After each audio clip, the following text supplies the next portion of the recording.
Hi, this is Matthew Povey with Albury Wodonga Counseling and Hypnotherapy. Just making today's video just to do a bit of a rehash of some stuff I spoke about and go into a bit more detail about the effects and ways we can target issues related to chronic pain and chronic pain conditions and syndromes.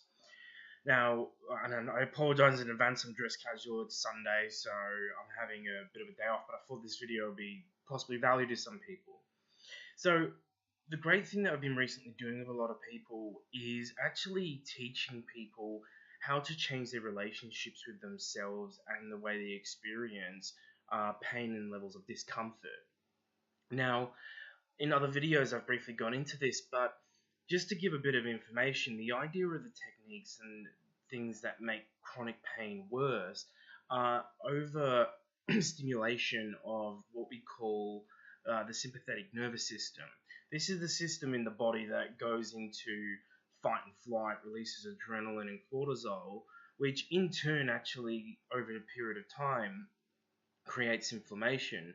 Now, this part of the body is then regulated in the brain and is turned on at times when we need it. Now, we often then begin to find and see these patterns start occurring with people when I work with people with chronic pain or anxiety or other conditions, that these systems start to get out of neurological alignment. So we'll call this one here, sorry, you can see my hand, that's the sympathetic nervous system.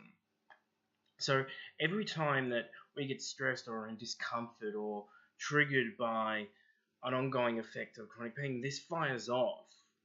Now, this comes into another theory of what we call gate theory. Now, gate theory basically looks at how the mind receives and responds to uncomfortable and painful stimulus. And what we're actually now finding is those with chronic pain conditions, and especially ones that have been quite long-standing and a long history, as well as complexity, that this gate theory, what it aims to do is when we have a stimulus, it sends a message up the spinal cord to the brain to respond. So if you touch a stove, then that sends that message to the brain and tells your brain, hey, move your hand away from the stove.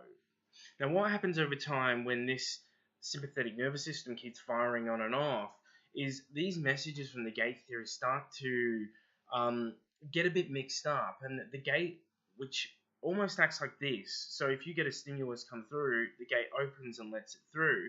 But then if there's a non-painful stimulus, it actually can close the gate. So with the firing off of the sympathetic nervous system, what this can actually do is then begin to make this gate begin to flutter.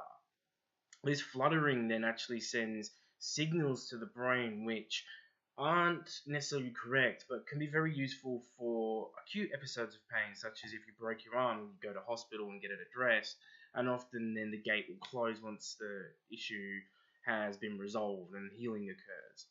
But over these long periods of time with stress and the firing off of the sympathetic nervous system, this gate goes out of whack. So a really powerful and important thing to begin to do to change this and create what we all call neuroplastic change in the nervous system is begin to learn to switch off the sympathetic nervous system. Now, I've done a number of different videos and different techniques you can go over, and there's a wide number of ways you can really do this, but essentially what it's looking at doing is there's a second system which we'll call the parasympathetic nervous system. Now, this is actually like the off button to the sympathetic one. So when this opens, this closes.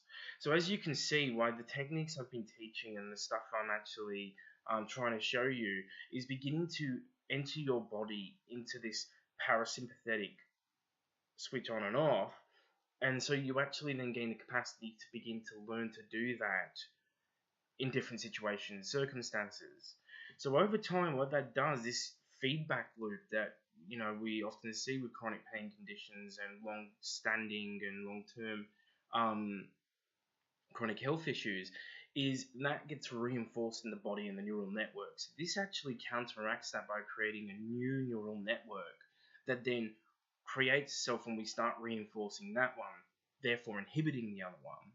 So what this actually then begins to do with the gate is, as a lot of people know who've experienced pain and stuff like that, that stress often makes us worse, and so that inflammation, that adrenaline doesn't actually help our body. and so those messages get mixed up and incorrect. And this actually begins to help the gate theory in the spinal cord and the brain to modulate itself correctly again. So where it was doing this before, the gate begins to learn to open and close correctly.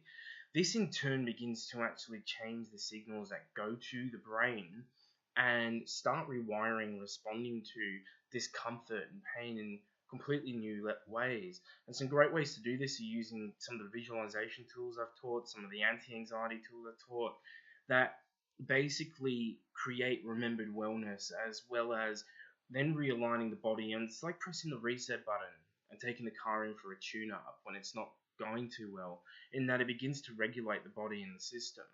So what I encourage people to do is then get in touch with it where they're uncomfortable, and then practice these particular strategies, and then use some visualization tools and things like that that begin to reinforce these new neural networks and modulate the body and getting it back into a sense of alignment.